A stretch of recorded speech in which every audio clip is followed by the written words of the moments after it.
Ohatrany mba tiako averina lesiny fiainana tam'izany, tam'le andro voalohany nahitako masoandro, nefa kobon'lahy ihany fa ny fiainana tsotr'izany.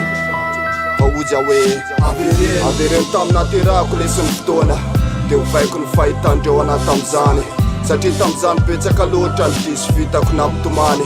Navereny vovoka ny vatako de tsy misy ranomaso latsaka, navereny volavolainako de tsaiko de asehoko andreo ny tena olo-kendry. Feno fankatoavana, zara fitiavana, atao volombanina fa tsy olombelona fotsiny, de hiady andreo nahitako masoandro, ny olo tiako sy ny sisa. Meo fitiavana madio tsisy fitaka ny foko, de ho hitanao fa zany tena vady manaja mandrakizay.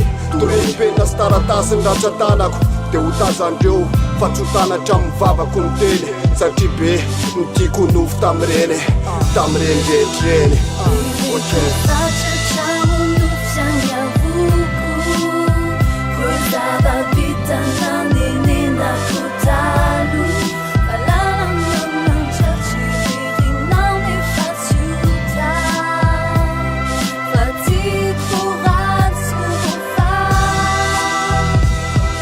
Tsy mitovy amin'ny fevitra hafanahy, mpandahatra amboniny mpandahatra.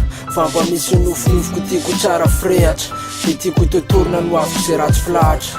Maninona moa raha fanendrefana ny masoandro ny aposaka, so de anahitako ny famiratako ka ho ampamiratako no avy zay mbola tsy hitako. De tiako raha hoe alaina nofo ny fetim-poako, récupéreko ny fiainana tsy nafapo ahy, de verina ny fahazazana mba tsy andara-pahorina, fa fifaliana lavika tezerana. Zany mihitsy ho lalina mbola tiako isorana, de maninona mora verina tomboka mihitsy zao tontolo zao. Afantarako ny marina tena marina, ary ny olona tena marina, fa na tsara orina, fa na tsara orina.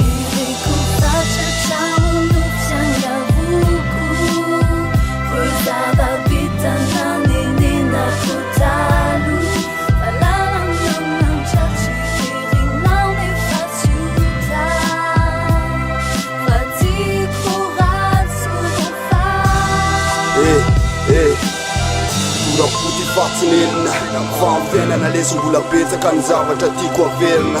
Be ny tiako nofo mantsy nefa indrisy fa tsy mety, raty za mihitsy no averina teraka. Nataly amin'ny toerana afakontry ny teto ny vatako ny napetraka. So ihany fa tsy fantatra otrany ekipo, faraty zany tena leoko mintsiary, naleoko mintsiara ijaly ade ory. Matrapa hoe diso famindra ny tongotro artisy fijery ny masoka, zany ho mahatonga anao manao hoe maninona mora averina trambolo mihitsy ny fiainana, de ho avovonina novany toe-tsara-panahara-pisainana. Satria be loatra ny atsoina vitako ka tiako arenina, ary tiako aorina ao anaty nofondray ny fiainako vaovao.